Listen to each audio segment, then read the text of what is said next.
Entre le serpent de mer du prélèvement à la source et le remaniement gouvernemental à minima, Emmanuel Macron patauge. Le président de la République a atteint dans les sondages un seuil encore plus bas que François Hollande à la même époque, une prouesse. Alors que Theresa May s'enlise dans le Brexit, Boris Johnson est en quête de pouvoir. À peine 2 mois après cette démission du gouvernement, l'ancien maire de Londres a construit sa stratégie pour s'imposer comme Premier ministre. Madame, Monsieur, bonsoir. Vieille méthode et vieille figure, la Start-up France d'Emmanuel Macron a du plomb dans l'aile. Celui qui promettait un bond dans le futur est obligé d'aller chercher de vieilles recettes pour tenter de redorer son blason. Une opération difficile. Faire du neuf avec du vieux. Face à une popularité à la dérive, Emmanuel Macron est en pleine fuite en arrière. Après 15 mois de mandat, le président de la République est parvenu à atteindre un seuil de popularité au plus bas, avec 34% des Français seulement qui le soutiennent, 22 points de moins qu'à son élection.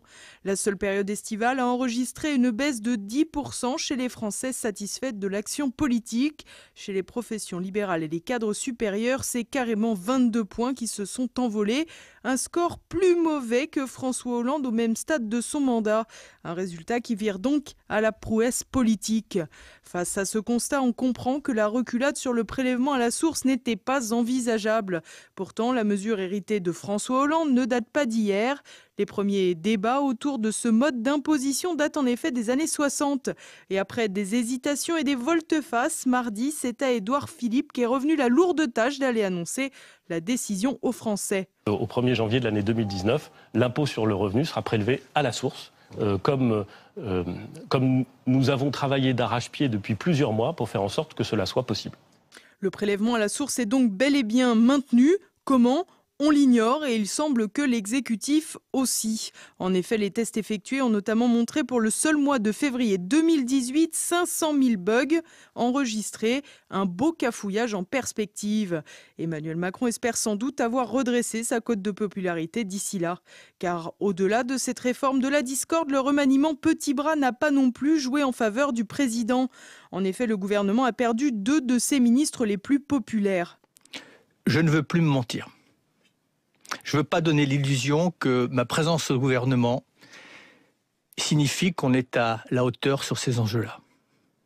Et donc je prends la décision de quitter le gouvernement. Ne doutez à aucun instant que ma démission signifie une forme de résignation. Elle est simplement le signal d'une nouvelle mobilisation.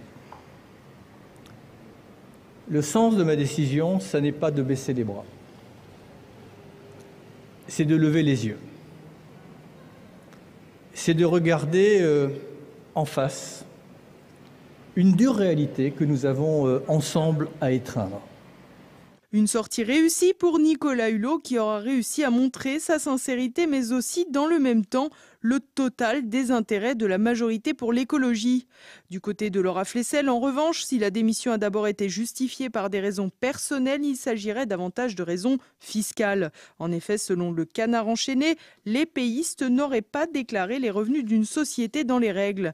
Elle aurait ainsi préféré s'exfiltrer du gouvernement avant de subir les salves médiatiques.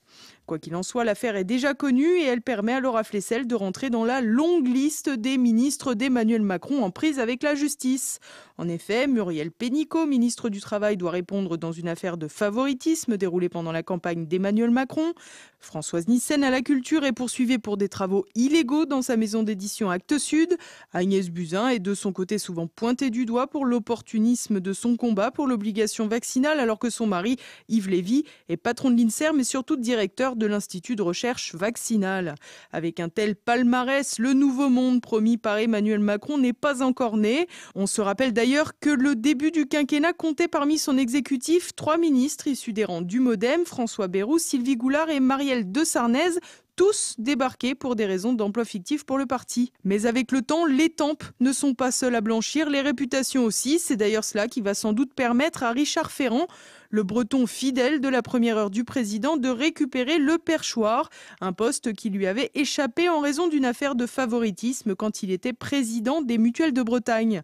Lavé depuis de tout soupçon par la justice française, il devrait donc relayer François de Rugy, lui-même remplaçant de Nicolas Hulot. L'ancien d'Europe Écologie Les Verts a de son côté choisi le camp d'Emmanuel Macron depuis sa défaite à la primaire de gauche avant la présidentielle. Il jouera donc le rôle de caution verte avec un plaisir non boudé, le même qu'il prenait à expliquer l'absence de programme écologique dans les propositions d'Emmanuel Macron en janvier 2017. Je dis quand même qu'il y a deux problèmes lourds avec Emmanuel Macron. Le premier problème pour moi écologiste, c'est qu'il ne parle pas d'écologie. Je ne sais pas quel est son programme écologique. Quand il était ministre de l'économie, non seulement il n'allait pas dans le sens de l'écologie, mais il était plutôt sur l'ancien monde. L'ancien monde, celui des compromissions en guise de compromis, des dilemmes comme ceux que François de Rugy a su résoudre lui aussi. En effet, on a vu qu'en tant que président de l'Assemblée nationale, il a permis à la majorité de rejeter l'amendement en faveur de l'interdiction du glyphosate en pleine nuit au début de l'été. Une action qui laissait donc déjà entrevoir qu'entre environnement et avancement, là aussi, François de Rugy avait choisi.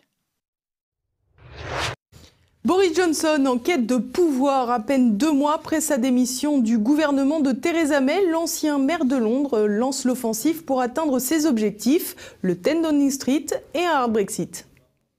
Calife à la place du calife, Boris Johnson a décidé de signer l'arrêt de mort politique de Theresa May. Après avoir démissionné de son poste de ministre des Affaires étrangères à cause d'importants désaccords sur le déroulement du Brexit, l'ancien maire de Londres a bien l'intention de mettre le coup de grâce au Premier ministre actuel. Un arrivisme qui ne surprend personne. En effet, sa sortie du gouvernement en juillet dernier avait tout de suite été interprétée comme un recul nécessaire avant un retour en force sur la scène politique. À plus forte raison que le départ résultait d'une profonde opposition à la tournure que prenait le Brexit. Alors que se négocie le maintien d'une union douanière entre la Grande-Bretagne et Bruxelles, ainsi qu'un respect des normes européennes pour les produits anglais, Boris Johnson estime que Londres héritera des inconvénients de l'UE sans les avantages. Un comble pour un pays dont le peuple a voulu s'émanciper des traités communautaires. Dans sa tribune dans le Daily Telegraph, l'ancien ministre des Affaires étrangères parle tout simplement de désastre politique pour un pays parti à la guerre avec un drapeau blanc flottant sur le char d'assaut. Mais au-delà de sa plaidoirie pour un hard Brexit, Boris Johnson joue un espace politique. En effet, Theresa May est de plus en plus affaiblie au sein même de son parti. Au-delà du Brexit, son action est critiquée tant par son attitude d'ouverture vis-à-vis des clandestins que par les ventes d'armes à l'Arabie Saoudite pour le conflit yéménite. Mais pour Boris Johnson, ceux qui tombent doit encore être poussé. L'ancien maire de Londres, ville désormais dirigée par Sadiq Khan, un musulman d'origine pakistanaise, est monté au créneau avec virulence contre la burqa au mois d'août, comparant les femmes qui la portent à des boîtes aux lettres. Un virage à droite qui vise non seulement à récupérer la droite du parti conservateur, mais également à draguer les déçus du UKIP, le parti fondé par Nigel Farage. En effet, depuis le retrait partiel du leader charismatique, le mouvement a perdu de sa superbe et l'un de ses grands donateurs, Aaron Banks, pousse les militants à rejoindre le parti conservateur. Un véritable boulevard est donc tout tracé pour Johnson qui mise sur des négociations ratées entre Londres et Bruxelles et un rejet des textes par le Parlement de Westminster. Un tel revers pourrait alors achever l'avenir de Theresa May en la poussant à la démission, une démission qui provoquerait des élections anticipées pour lesquelles Boris Johnson se voit déjà consacré. La Poste diversifie toujours plus ses activités. Fin août, le grand chantier d'un pôle dit public de banque et d'assurance a été lancé. Une tendance qui pourrait bien se terminer par une privatisation. L'exécutif à la manœuvre. Le 30 août, le gouvernement a lancé le chantier d'un grand pôle public de banque et d'assurance. Une opération consistante au rapprochement de CNP Assurance, numéro 1 du secteur d'assurance à la personne en France, avec la Banque Postale. Le ministre des Finances, Bruno Le Maire, pilote ce rapprochement entre la Caisse des dépôts et la Poste. La Poste deviendra ainsi actionnaire majoritaire en échange d'une participation d'environ 40% dans CNP Assurance. L'idée est ainsi de créer, selon les dires de l'exécutif, un grand pôle financier public au service des territoires. Alors que les lignes de train vers la France rurale sont mises à mal depuis des décennies et que la distribution du courrier sur le territoire est sans cesse remise en cause, difficile de croire que l'État centraliste français envisage réellement de reprendre la main sur la poste et encore moins d'être ambitieux dans un domaine comme l'assurance. Le projet, présenté fin août, tendrait à diversifier les activités d'une entreprise publique en déclin, avec toujours en toile de fond le spectre de la privatisation chère aux élites libérales. Et pour cause, l'activité historique des PTT, la distribution de courrier, est en baisse continue.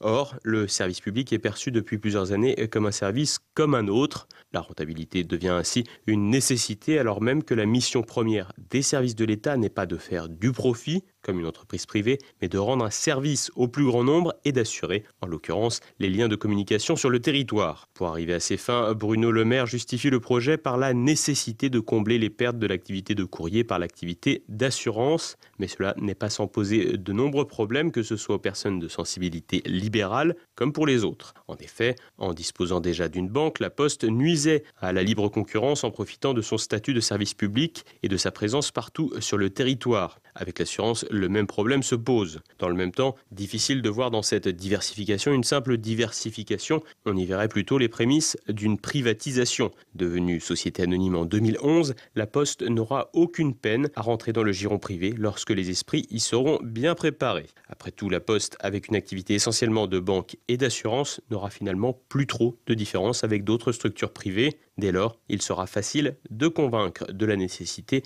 d'une privatisation. Il s'agit donc pour l'exécutif de diversifier aujourd'hui pour privatiser demain. Smooth & Go pédale toujours dans la smoule alors que le mois de septembre s'annonce décisif pour le nouveau gestionnaire des Vélib. Le prestataire a promis un service complet, non pas pour cette année mais pour l'année prochaine. Sans doute le délai de trop. Thibaut Bastide.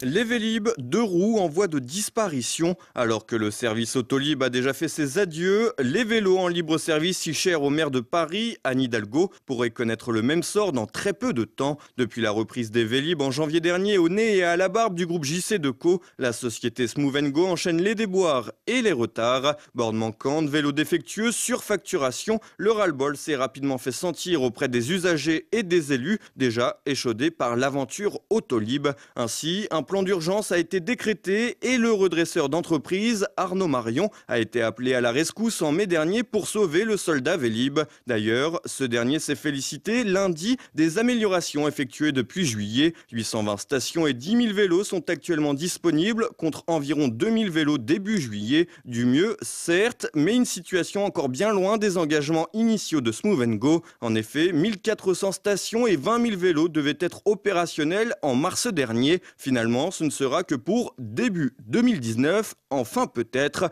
car le syndicat mixte Autolib et Vélib Métropole, qui regroupe des dizaines de communes de la région parisienne, doit se réunir le 21 septembre sur la poursuite ou non du contrat accordé à Smooth & Go pour assurer le service Vélib. Malgré un nombre d'abonnements en chute libre et des usagers mécontents, les élus tenteront de sauver coûte que coûte le contrat avec Smooth & Go, un contrat mirobolant de 700 millions d'euros sur 15 ans. En cas de rupture, le syndicat devrait indemniser Smooth & Go pour les équipements et dispositifs non encore amortis à leur valeur nette comptable pour la durée du marché restant à couvrir. Comprendre, passer par la case indemnisation et verser plusieurs dizaines de millions d'euros. Ainsi, 2 choix se présentent, céder au délai imposé par le prestataire et faire avaler la pilule aux Parisiens en expliquant qu'il s'agit d'un retard à l'allumage, ou mettre un terme au contrat et payer la lourde facture. Dans tous les cas, l'expérience Smooth & Go apparaît comme un nouvel échec, peut-être l'échec de trop pour Anne Hidalgo à moins de 2 ans des prochaines élections municipales. Et on fait le tour de l'actualité en bref avec Olivier Frère.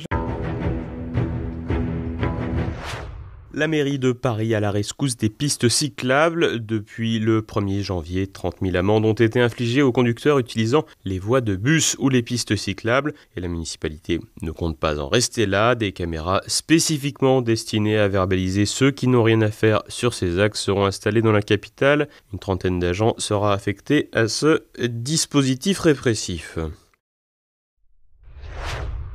Une intervention qui tourne au drame. Mardi à Villeneuve-Saint-Georges dans le Val-de-Marne, 2 pompiers ont été attaqués par un individu en crise alors qu'ils étaient en intervention pour lui porter secours. Selon la préfecture de police, le déséquilibré qui souffrirait de schizophrénie se serait emparé d'un couteau pour les poignarder à plusieurs reprises. Les 2 pompiers ont aussitôt été transportés en hélicoptère vers l'hôpital militaire Percy de Clamart. L'un d'eux est décédé des suites de ses blessures. Le second est dans un état grave mais ses jours ne sont plus en danger. Rosh Hashanah pour Emmanuel Macron. Mardi, le président de la République a assisté à une présentation des vœux de la communauté israélite. Le nouvel an juif commence dimanche et c'est la première fois qu'un président de la République assiste à cette cérémonie. L'actuel président s'était rendu il y a quelques mois aux 500 ans du protestantisme et avait aussi participé à la rupture du jeûne du Ramadan. En 2017, Emmanuel Macron avait également fait la tournée des popotes chez les évêques de France. À cette occasion, il avait pris la parole, ce qu'il n'a pas fait lors de son passage à la synagogue pour des raisons dite de laïcité. Pour ce nouvel an israélite, plusieurs ministres du gouvernement étaient présents, à l'image de Gérard Collomb, mais aussi l'ancien président Nicolas Sarkozy, le maire de Paris Anne Hidalgo ou encore le président de la région Île-de-France Valérie Pécresse. Google et Mastercard main dans la main pour vous faire acheter toujours plus. L'entreprise de système de paiement a lancé il y a un an une mesure de vente en magasin. Des informations ensuite vendues à Google. Le géant du numérique accède ainsi à des données sur les achats des consommateurs hors ligne. Déjà au fait de ce que les internautes achètent en ligne, Google est à présent au courant de tous vos achats effectués à partir des moyens de paiement Mastercard. 2 milliards de personnes seraient concernées par ce pistage. Un pistage auquel les internautes consentent dès lors qu'ils acceptent le suivi publicitaire dans les paramètres de service Google. Et la belle image du jour vient du grand fabricant de jouets danois Lego. La marque de petites briques a reproduit à l'aide de simples Lego toniques une Bugatti Chiron. Pour y réussir, il aura fallu 13 000 heures de travail, plus d'1 million d'éléments. En revanche, pas une goutte de colle. En plus d'être une copie réussie, le modèle fonctionne grâce à la technologie motrice de Lego Power Functions. Et voilà, on arrive déjà à la fin de cette édition. Dans un instant, le Zoom du jour. L'auteur bourguignon Jean-François Bazin nous présente son dernier roman, Le Maître de la Lumière, mettant en scène l'épopée d'un diamantaire jurassien. Les maîtres de la lumière, c'est naturellement les tailleurs de diamants.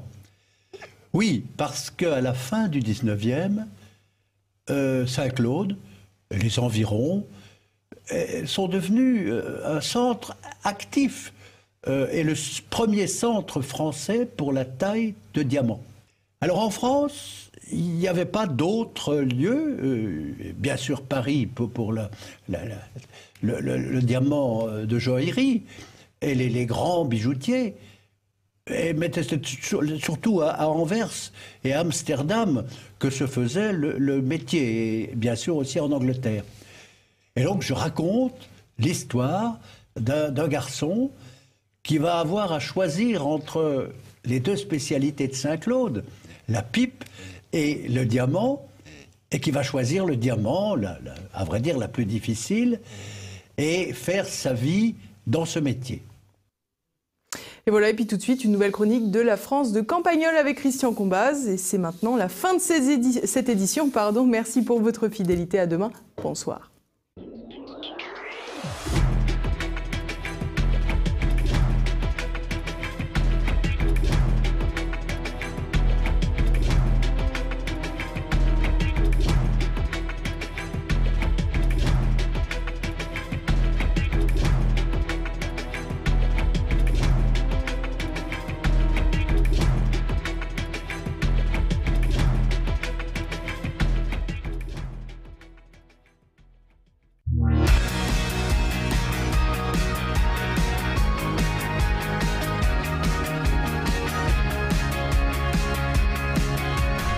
Alors à ceux qui se sont plaints, à juste titre, hélas, de la piètre qualité des premières vidéos que j'ai envoyées cet été de Campagnol, je veux dire, sans enregistrer dans les studios parisiens de TVL, où je suis donc de retour, je présente mes excuses et une explication qui sera le thème de cette chronique. Figurez-vous qu'il y a tout un micmac en ce moment à Campagnol autour de la vitesse d'Internet, une vitesse insuffisante, une bande passante très étroite, un problème qui est apparu lors des fêtes du 15 août, où les gens étaient nombreux, ce qui fait qu'ils se disputaient le même débit, et lorsque vous en parliez au maire en train de serrer des mains là, dans la foule, il vous disait « Oui, ça fait beaucoup de gens en effet, et notre émetteur n'est pas suffisant. C'est regrettable, mais attendons la fibre en 2020 ». Alors je vous résume, hein, leur émetteur c'est une sorte de répétiteur dont j'ai oublié le nom, c'est une sous-marque installée à grands frais par le Conseil général. Vous lisez sur votre écran un truc du genre Sudtel qui réunit en fait tous les signaux qui ne sont pas Orange, en tout cas Bouygues et SFR, et donc vous avez du H ou du H+, ou du Edge, ce qui est très fastidieux pour envoyer un film de 3 minutes en haute définition. Du coup, vous réduisez la qualité du film, ça donne un son qui pleure, une image floutée, mais mon sujet de ce soir est légèrement parallèle à tout ça. Je vous ai parlé de Micmac, donc essayons de démêler les fils du Micmac. Il y a des élus de campagne dont la désinvolture en ce domaine cache bien des calculs et celui des Campagnols en fait partie. Quand vous essayez de le coincer sur le fait qu'il faudrait renforcer la puissance de l'émetteur, il dit rien. Il dit c'est regrettable, mais quand vous rencontrez ce type, quand vous rencontrez au café par hasard un estivant, un type qui s'appelle Monsieur Martin et qui possède une maison assez haut là sur le coteau au-delà du cimetière, il vous raconte que sa fille, qui est en 3e année de médecine, trafique sur Internet en 4G avec son téléphone portable de chez lui là-haut. Et que même le maire vient parfois prendre l'apéro pour envoyer des documents volumineux à la préfecture de région. Alors là, voilà, vous dites quoi? Le maire qui déplore que sa rame en bas du village va faire de la 4G en douce au-dessus du cimetière chez ses administrés?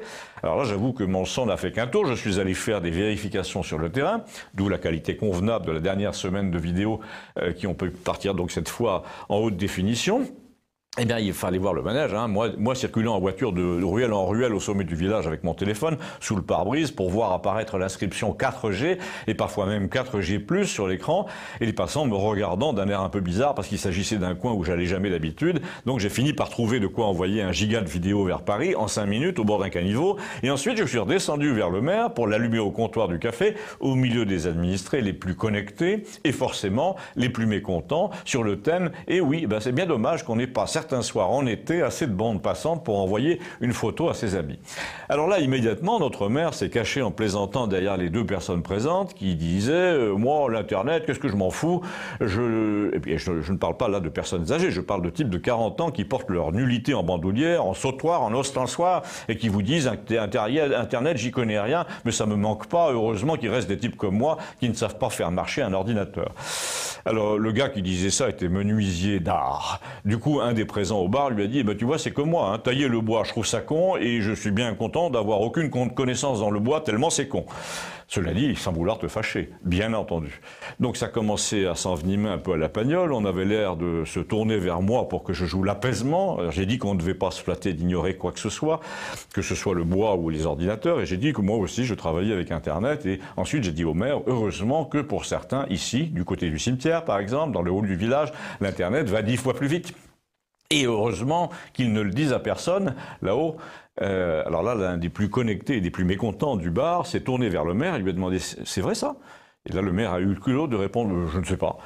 Alors là, j'ai dit en plaisantant « Oh, le vilain hypocrite, quand il a 1 giga envoyé en 4G, il monte chez Monsieur Martin pour boire un coup ». Etc. Donc j'ai raconté l'affaire. Il y a eu un peu de confusion quand même dans la discussion. Alors voilà ce que j'ai pu glaner comme explication. Figurez-vous que la 4G arrivait d'un émetteur surpuissant qui desservait l'énorme station-service près de l'autoroute à 8 km en sautant les vallons. Et la raison pour laquelle le maire ne voulait pas la retransmettre au moyen d'un simple relais vers le bas du village, c'était qu'Orange avait des projets, notamment celui d'installer la fibre dans très longtemps, en 2020. Et évidemment, si tout le monde pouvait envoyer 1 giga en 5 minutes avec son simple téléphone, on n'avait plus besoin d'acheter une box et tous leurs équipements là, ni de se connecter à la fibre. Attention, hein, là j'ai pas dit que le maire était vendu aux intérêts d'Orange, au lobby de la région, aux ronds de cuir qui se disent cher ami, le tout au détriment des connexions des 3/4 du village. Non, je l'ai pas dit. Et je trouve regrettable que certains aient pu le dire. Ça s'appelle Campagnol TVL et c'est sur YouTube. Dites-le à vos amis, merci.